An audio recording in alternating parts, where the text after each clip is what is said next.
오늘의 말씀은 마태복음 18장 21절로 22절 그리고 35절의 말씀. 제가 가진 성경 신약 31페이지에 기록되어져 있습니다. 마태복음 18장 21절부터 22절 그리고 35절의 말씀. 제가 봉독합니다. 그때 베드로가 나와 이르되 주여 형제가 내게 죄를 범하면 몇 번이나 용서하여 주리이까? 7번까지 하오리까? 예수께서 이르시되 내가 이르노니 7번뿐만 아니라 7번을 70번까지라도 할지니라. 너희가 각각 마음으로부터 형제를 용서하지 아니하면 나의 하늘아버지께서도 너희에게 이와 같이 하시리라. 아멘. 오늘 말씀의 제목은 관용이라는 말씀의 제목으로 여러분과 이야기를 나눠보고자 합니다. 이완 맥라렌이라고 알려진 존 왓슨 목사님은 처음에 목회 시작했을 때 일입니다. 그가 설교를 할 때 오늘과 같이 원고가 있는 게 아니라 원고가 없이 설교를 하면 어떨까 생각했다고 해요. 그래서 간단한 메모만을 적은 종이 한 장을 들고 강단을 서게 됐습니다. 그러나 당연히 원고가 없다 보니 중간중간에 말할 내용이 잘 떠오르지 않았고 여러 번 당황하게 되었답니다. 그럴 때면 이렇게 이야기했어요. 여러분, 이 부분이 잘 생각나지 않는군요. 지난 토요일 설교를 준비할 때는 분명히 했었는데. 자, 다시 하겠습니다. 라고 이야기했다고 합니다. 그런데도 교인들은 초조해하거나 짜증을 내는 일은 없었다고 해요. 어느 날 주일 예배가 끝났을 때였어요. 바싹 마르고 나이가 꽤 든 어떤 교인이 그에게 다가와 이야기했다고 합니다. 목사님, 앞으로 설교 내용이 잘 기억나지 않을 땐 우리에게 찬송가 한 곡을 부탁하십시오. 목사님이 설교에 대해 생각하는 동안 저희는 찬송을 부르겠습니다. 저희 모두는 목사님을 사랑하고 목사님을 위해 기도한답니다. 그로부터 오랜 세월이 흐른 후에 왓슨 목사는 다음과 같이 이 사연에 대해 이렇게 이야기합니다. 오늘 내가 이렇게 목회자로 설 수 있었던 것은 그때 그 시골 교인들이 보여주었던 자비심과 온정 때문이었다. 그들이야말로 진정한 신자이며 기독교인이다. 아마 이 왓슨 목사에게 보여줬던 성도들의 관용의 자세, 그것은 아름다운 모습이었을 겁니다. 여러분은 남들에게 어떠한 행동을 하며 살아가십니까? 오늘의 말씀을 통해서 우리가 베풀어야 될 관용, 그리고 우리가 이미 받고 있는 관용은 무엇인지 성경을 통해 살펴보고자 합니다. 21절을 반복해서 보게 되면은 형제들의 이 범죄를 용서하는 횟수에 대해서 베드로가 질문하는 부분이 나옵니다. 그는 7번까지 용서하면 충분할 것이 아니냐라고 예수님께 질문합니다. 이 당시에 용서에 관한 숫자, 즉 랍비들에게 있어서 용서는 3번까지 허용하도록 가르쳤습니다. 그렇게 베드로는 7번이면 충분히 용서를 하고도 남을 행위라 생각하고 주님께 물어봤던 것이죠. 이 랍비 중 하나인 요셉 벤 예후다라는 사람은 사람이 한 번 과실을 범하면 용서된다. 2번 과실을 범해도 용서된다. 3번 과실을 범하면 용서된다. 그러나 4번째는 용서되지 아니한다라고 사람들에게 가르쳤다고 합니다. 랍비들이 이러한 가르침은 아마도 성경의 근거를 두고 있는데 아모스서에 나타나는 이 서너 가지 죄를 범한 여러 민족에 대한 하나님의 책망이 아마 그러한 내용일 겁니다. 즉 랍비들은 이 내용을 근거로 삼아 하나님께서는 3번까지의 용서, 즉 죄를 용서하지만 4번째는 용서치 아니하신다라고 생각을 했던 거죠. 물론 이는 랍비들이 아모스서의 말씀을 잘못 이해한 데서, 잘못 인용한 데서 비롯된 잘못된 부분일 거예요. 아무튼 여기서 우리가 주목해야 될 점은 결국 그래서 인간은 같은 실수를 여러 번 반복한다는 겁니다. 그래서 용서의 횟수가 중시된다는 사실은 그 누구도 범죄로부터 자유롭지 못하다라는 것을 말하고 있습니다. 성경은 의인이 하나도 없으며 선을 행하는 자 또한 하나도 없다 이야기합니다. 그 말은 무엇이냐? 결국 사람은 완전치 못하다는 거예요. 예수님을 믿고 거듭난 이 세 사람이 이 세 사람이 되었다 하여 범죄로부터 언제나 자유로울 수 있는 것은 아니라는 것이죠. 우리가 육체 가운데 거하는 모두한 시간들 동안 인간은 이 죄에 빠질 위험성이 항상 다분히 있습니다. 그래서 바울은 끊임없이 자기 몸을 쳐서 죽게 굴복시켜야 했다라고 이야기합니다. 자신의 범죄로 이끄는 이 육체의 욕심을 날마다 고개를 들기 때문에 우리는 욕심에 벗어나는 건 참 어렵죠. 성경이 우리에게 절제와 근신 등을 특별히 강조하는 것도 모두 아마 이와 관련된 이야기일 겁니다. 어떤 이들은 은사가 있고 능력이 있으면 죄를 지을 일이 없을 것 같이 이야기는 하지만 사실상 성경은 전혀 그렇지 않다라고 이야기하고 있죠. 주의 이름으로 선지자 노릇하고 주의 이름으로 귀신을 내쫓으며 주의 이름으로 여러 가지 권능을 행하는 사람 중에도 아마 불법을 행하는 이들은 적지 않을 것입니다. 우리가 부단히 죄를 경계해야 할 이유가 바로 이러한 것입니다. 경계할 뿐만 아니라 미워도 해야겠죠. 또한 범죄한 형제들을 대할 때 그것이 자신의 모습일 수도 있다는 것을 알고 너그럽게 이해할 수 있는 자세 또한 가져야 할 것입니다. 우리가 그렇지 않으면 남들에게 이해받을 수 있는 나도, 남들을 이해할 수 있는 나도 될 수 없다는 것이죠. 그래서 22절에 그 용서의 횟수에 관한 베드로의 질문에 대해서 예수님은 다음과 같이 이야기해요. 주님은 당시 랍비들의 가르침을 훨씬 뛰어넘는 7번의 용서를 제안한 베드로를 칭찬하지 않으시고 용서에 관한 유대 종교의 이 고정관념을 파괴시키며 이야기했습니다. 즉 7번씩 70번까지라도 용서하라는 것이죠. 이러한 용서에 관련된 주님의 명령의 횟수를 제한하지 말고 끝까지 그리고 끝없이 용서하라는 내용입니다. 70번씩 7번을 계산하면 대략 490번이지만 우리 주님께서 이렇게 말씀하신 것은 사실 형제가 반복적으로 죄를 범하더라도 제한 없이 용서할 것을 말씀하신 것이죠. 그리스도인은 완전하게 용서하는 법을 그래서 배워야 한다는 것을 주님은 말씀하십니다. 3번이나 7번이나 결국 불완전한 용서이죠. 횟수를 제한을 둔다면 그 수가 아무리 커진다고 해도 그 용서는 제한된 상태일 겁니다. 즉 모두 마찬가지인 거죠. 사람은 남이 자신을 대하는 데에서 늘 관대하기를 바랍니다. 그러나 자신은 다른 사람에 대해서 그렇지 못한 경우가 허다하죠. 그러나 성도는 다른 사람에 대해 늘 관대한 마음의 자세를 가지고 살아야 합니다.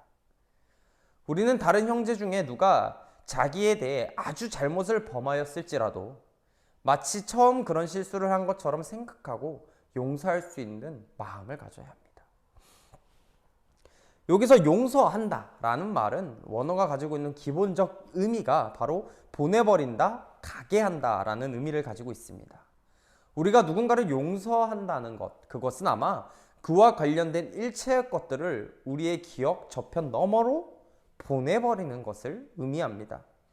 아마 이것이 진정한 용서이겠죠. 하나님께서 우리의 죄들에 대해 이처럼 대하심으로 우리도 본받아야 하는 게 마땅합니다.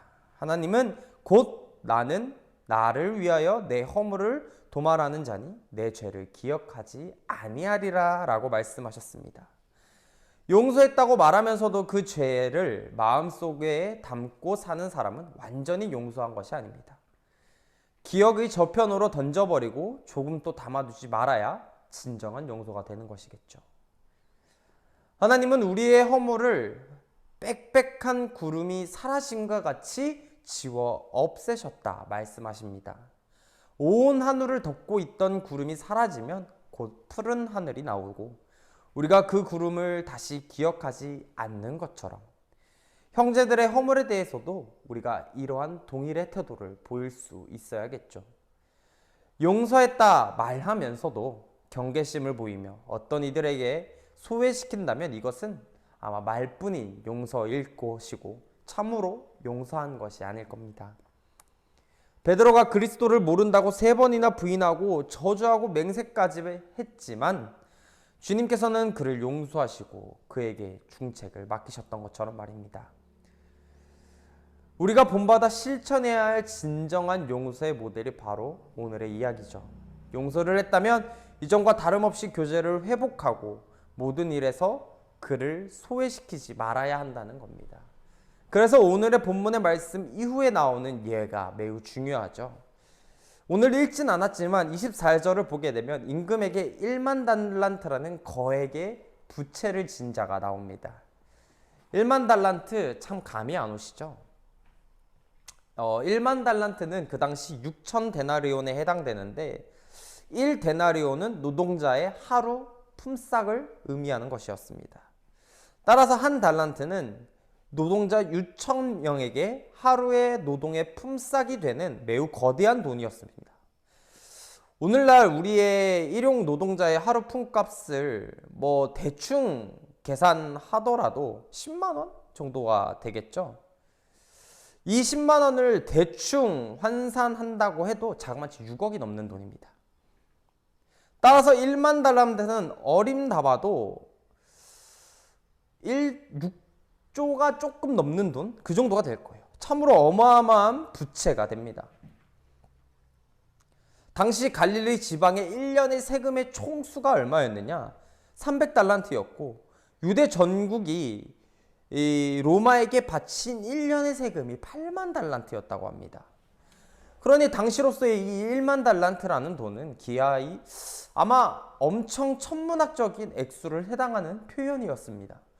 이로써 엄청난 부채를 안고 있었던 이 사람의 모습이 바로 오늘 하나님 앞에 서 있는 모든 인간들의 모습임을 이야기하는 것이죠. 인간이 안고 있는 죄라는 부채는 매우 어마어마합니다.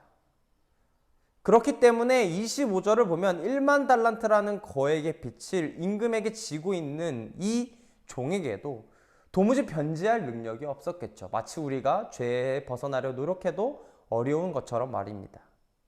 모든 수단과 방법을 마련할지라도 그것을 다 갚는다는 건 아마 매우 어려운 일이었을 겁니다. 결국 이것이 무엇을 이야기하나? 바로 죄로 인한 인간의 전적 무능함을 이야기해주고 있어요. 이 종이 자신의 채무를 변제할 어떤 능력이 없던 것처럼 인간도 자신의 죄에서 구원할 행동의 방법은 아무것도 없다는 것입니다. 바울이 이와 관련해 로마서 3장에서 이렇게 합니다. 율법의 행위로 그의 앞에 의롭다함을 얻을 육체가 없다고 말이죠. 그래서 인간에게는 결국 구원자가 필요한 겁니다.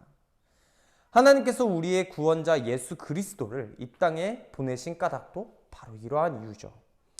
죄로부터 자유하기 위해서 사람이 어떠한 노력을 기울여도 결국 할 수 없는 것이라는 겁니다. 인간의 죄는 하나님만이 사유할 수 있기에 이를 위해 우리의 자신의 노력과 수고는 결실이 당연히 없겠죠. 수천 혹은 수만 가지의 종교를 만들고 지구상에 종족수보다 더 많은 새로운 신들과 교리를 만들고 지키고자 할지라도 결코 사람들은 다양한 방법을 선택하고 동원해도 자신의 죄를 지우는 거에 대한 어쩔 수 없습니다. 모든 사람은 자신의 이와 같은 실상을 인지할 수 있어야 합니다. 그래야 교만하지 않고 자기를 낮출 수 있는 것이죠.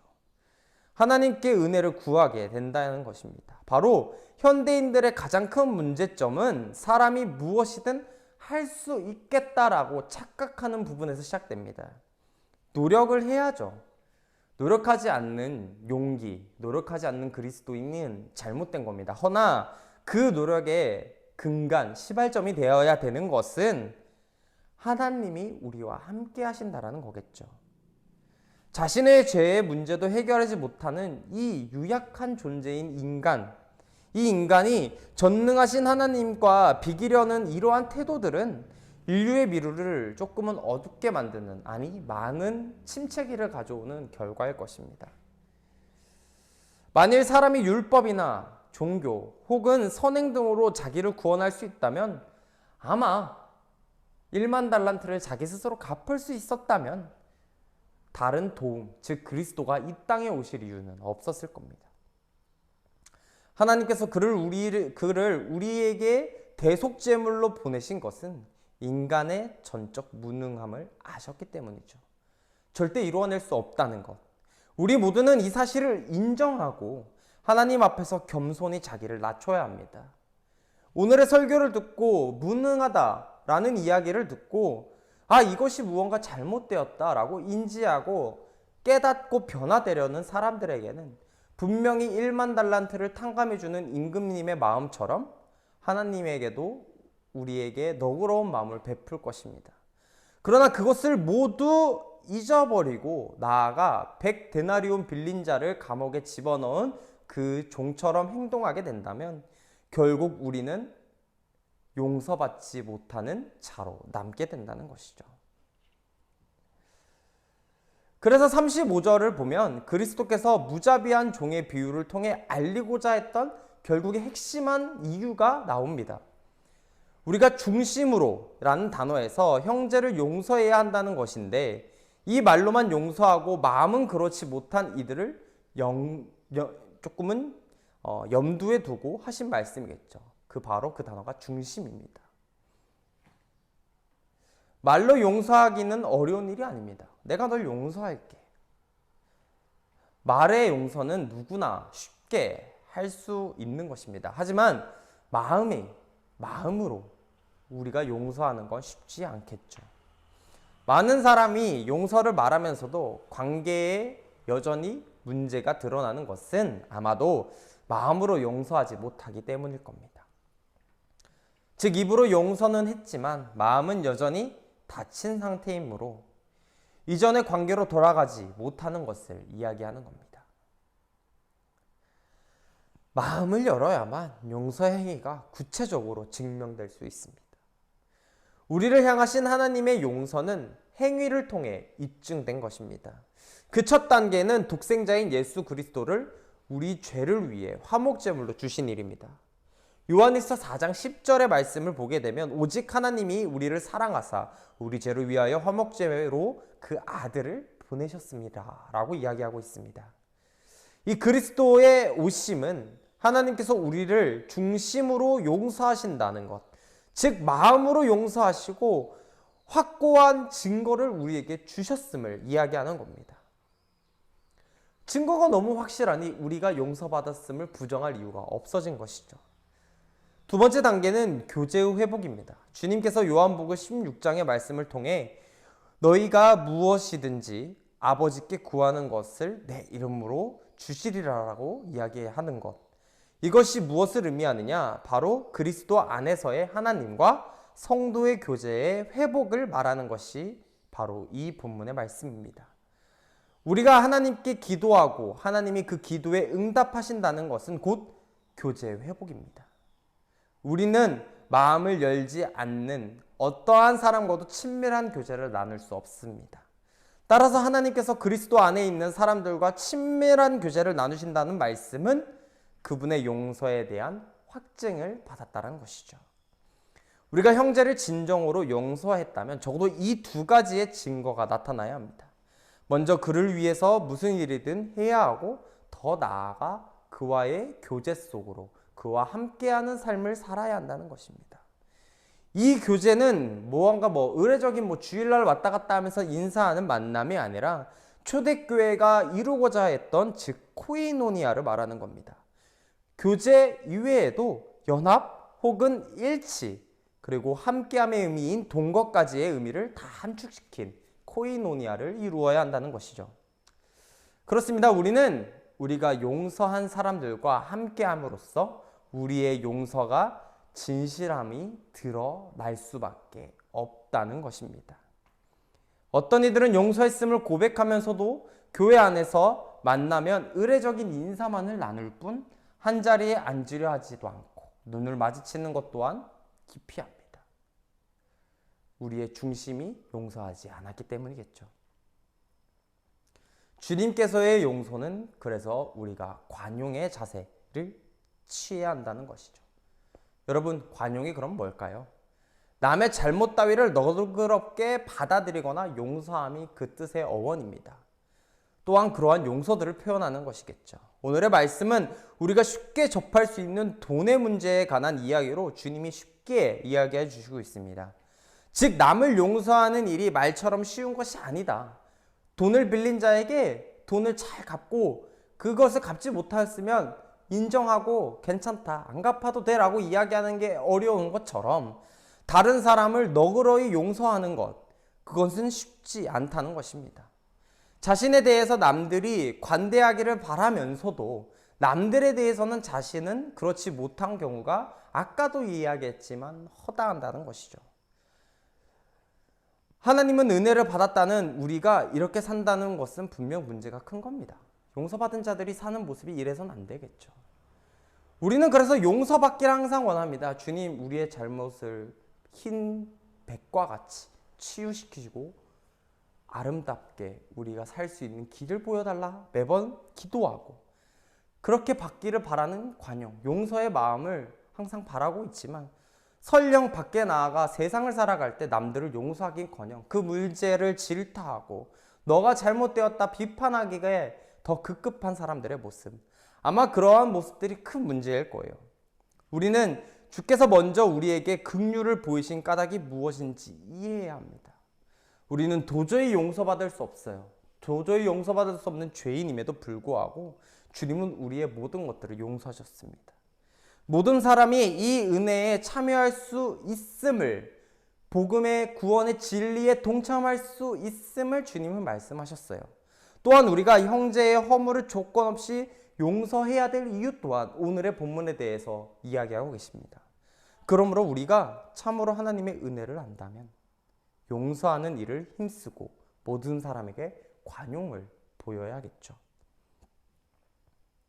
우리가 살아가는 삶은 그래서 말보다 행동이 어찌 보면 중요합니다. 말도 중요하죠. 아름답게 말하는 것. 그리고 행동도 중요합니다. 남들을 용서하는 행동. 그런데 그 모두한 행동의 근간은 주님께 있으므로 관용이라 함은 남을 너그럽게 용서하는 것. 즉 주님이 우리에게 먼저 보여주셨던 그 관용의 자세를 우리가 그대로 따라할 수 있어야 한다는 것입니다. 못하겠다고요? 그럼 우리는 이미 1만 달란트를 탕감받았음에도 불구하고 나아가 이웃의 100데나리온을 꾸짖어 그를 감옥에 넣는 오늘의 본문에 등장하는 종과 전혀 다르지 않다는 것입니다.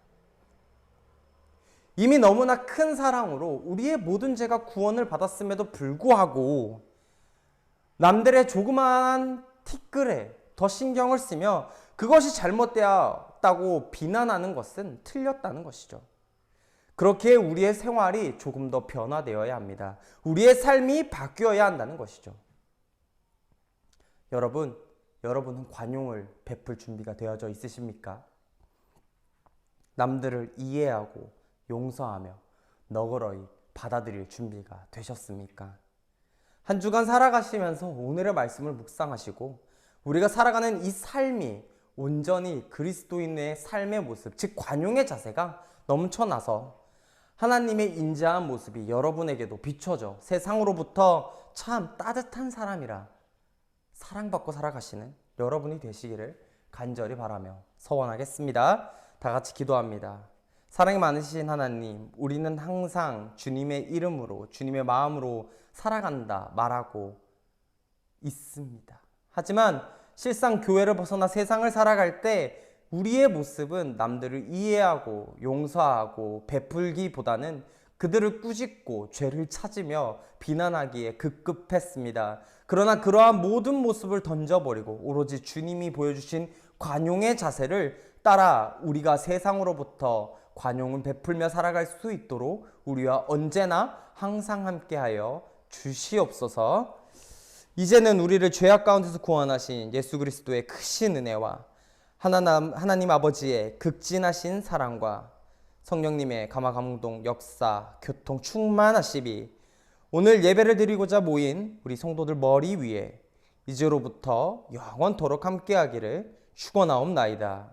아멘.